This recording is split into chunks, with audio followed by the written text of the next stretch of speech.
এই দোয়াটা শিখে নেন, ইনশাআল্লাহ আপনার জীবনের সমস্ত সংকট কেটে যাবে।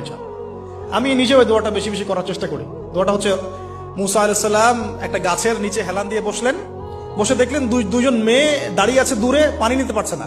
লোকজন পানি নিয়ে যাচ্ছে, ওরা দাঁড়িয়ে আছে বেচারি। মুসা আলাইহিস সালাম গিয়ে বললেন, কি সমস্যা আপনাদের?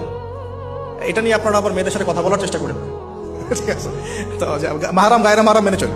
তারা বললেন যে আমাদের বাবা অনেক বৃদ্ধ মানুষ, আমরা পানি নিতে পারি না যতক্ষণ না আমাদের কম পানি নিয়ে চলে যায়। মুসা আলাইহিস সালাম একটু বললাম না, ফিজিক্যালি খুব স্ট্রং ছিলেন, থাকে না বডি বিল্ডার, সামনে গিয়ে কথা বলে সরো পানি দিতে দাও, তখন মানুষ একটু মূল্যায়ন করে না।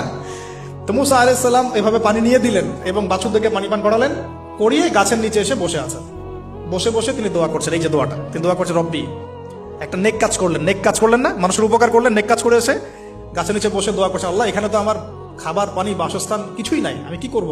রব্বি ইন্নী লিমা আনজালতা ইলাইয়া মিন খায়রিন ফাকির, রব্বি ইন্নী লিমা আনজালতা ইলাইয়া মিন খায়রিন ফাকির। আবার বলেন, রব্বি ইন্নী লিমা আনজালতা ইলাইয়া মিন খায়রিন ফাকির। অর্থ হচ্ছে, হে আল্লাহ, তুমি তোমার পক্ষ থেকে আমার উপরে যে নিয়ামতগুলো দিবে, আমি এর জন্য ফকির হয়ে বসে আছি। আল্লাহ অর্থ বুঝে পড়বেন ভাই, নামাজ রোজা হজ যাকাত যাই করেন আল্লাহর ওয়াস্তে অর্থ বুঝে পড়বেন।